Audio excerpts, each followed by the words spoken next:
দুপুরবেলা গাছের গোড়ায় আম কুড়াতে এসছি। জলের ধারে গাছ, জলে আম পড়েছে। হাতে তো ধরছে না, আসলে পাতার ফাঁকে ফাঁকে হয়েছে ভালো। এই যে এতগুলো আম আরও পড়ে আছে, হাতে ধরেনি।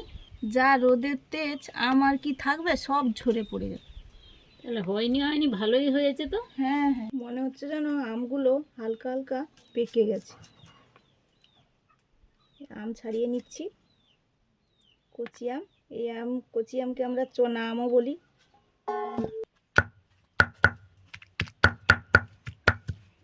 আম, ধনেপাতা, কাঁচা লঙ্কা একসঙ্গে শিলে বেটে নিচ্ছি।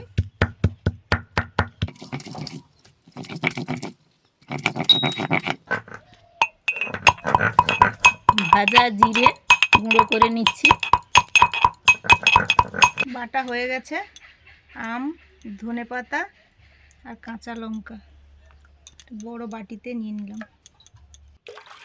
প্লেন জল দিয়ে দিচ্ছি, যতটা শরবত করব। এটা হচ্ছে কাঁচা আমের শরবত, হচ্ছে গ্রীষ্মের দুপুরে টক টক মিষ্টি মিষ্টি ঝাল ঝাল কাঁচা আমের শরবত। চিনি, প্লাস্টিকের ছোট চামচের 1.5 চামচ করে চিনি দিয়েছি গ্লাস অনুযায়ী। বিট লবণ, বিট লবণটা দিলেই দারুণ সেন্ট একটা হয়।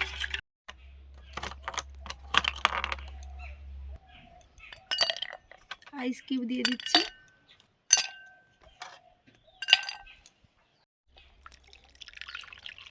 এবারে শরবতটা ছেঁকে নিচ্ছি।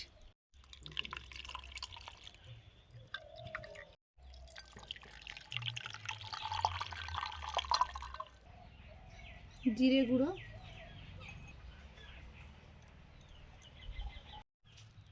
একটু বিট লবণ,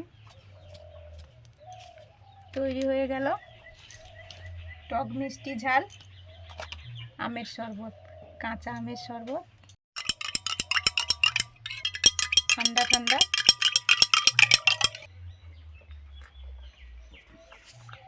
কেমন লাগছে? দারুণ।